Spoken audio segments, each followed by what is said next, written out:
Indongozi zatowe muri komine Muhuta intara ya Bujumbura zisabwa kwirinda ibishobisho mu gushira abantu mu bibanza. Vyashikirijwe n'umukuru w'inama nkenguzamateka Gervain Ndirakobuca aho yararamutse agirana inama n'izo ndongozi kuri wa 20 Gitugutu umwaka w'2025 muri gwa rukurikirane rw'inama zatunganijwe n'inama nkenguzamateka mu ntumbero yo guhanahana ivyiyumviro kuvyo amategeko avuga kuvyo umumwe wese ajejwe. Mutegerezwa gukurikirana ibikorwa byose vya komine mukabona ko ivyo bikorwa byose vya komine biriko bigenda neza. Muri inama nshinga amateka na nkenguza amateka ya komine Muhuta, nico gituma mutegerezwa kubijisho ry'abene gihugu ku butunzi bwa komine Muhuta, mukirinda ibishubishu mu gushira abantu mu bibanza. Ivyo twari duhitiyemwo wasanga yavuga ngo shiriramo kanaka kubera ubucuti bafitanye. Uno munsi umuntu tumushira imbere kubera yuko hari hicaje kudufasha. Udafise icadufasha agenda akora ibindi. Dushire ku ruhande bimwe twari tumenyereye yuko tugira ubucuti n'aba nabariya bigatuma ari byo dukomera mu burongozi turimo. Oya, dushaka ko tugira ubucuti n'abene gihugu, hanyuma abo bene gihugu abo bari bo baduhereza inkomezi. Nidushaka bavyawe na kanaka, dushaka ko twese tuvyagwa n'abene gihugu badusize muri ibi bibanza.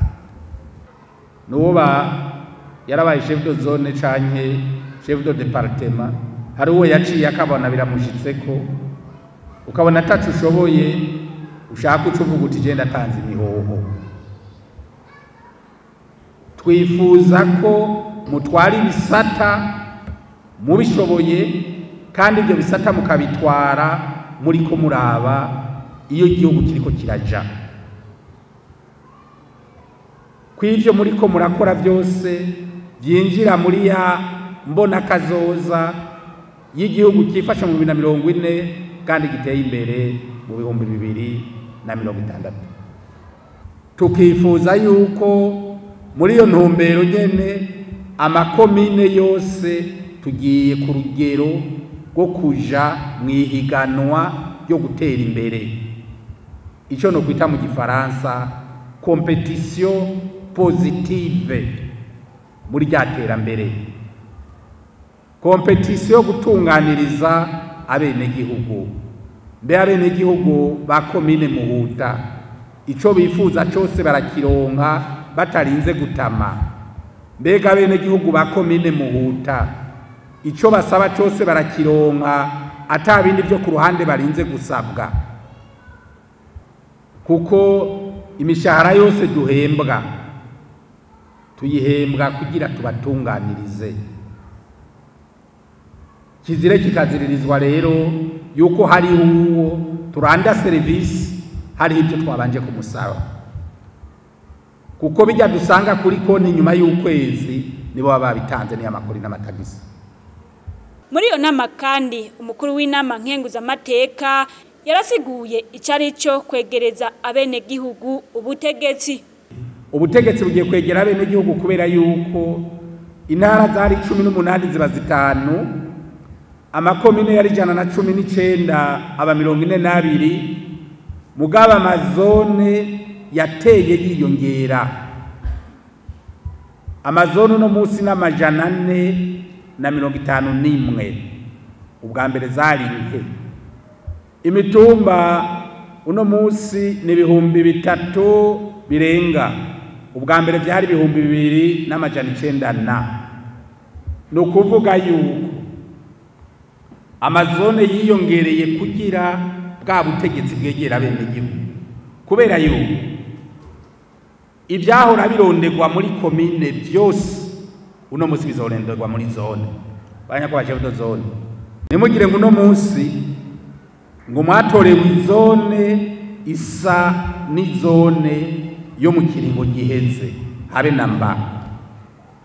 Uno musi aba chef de zone n'aba administratif batunganiriza abenegihugu. Aba chef de zone n'aba administratif batanga des actes administratifs ku benegihugu. Si bamwe bejo bundi baguma biruka ku centre hirya no hino habe namba. Nukwicara mu biro mukakira abenegihugu mukabatunganiriza. Ivyahora bikorerwa mu makomine vyose bizokorerwa iwanyu. Ivyahora bikorerwa mu ntara vyose bizokorerwa muri komine.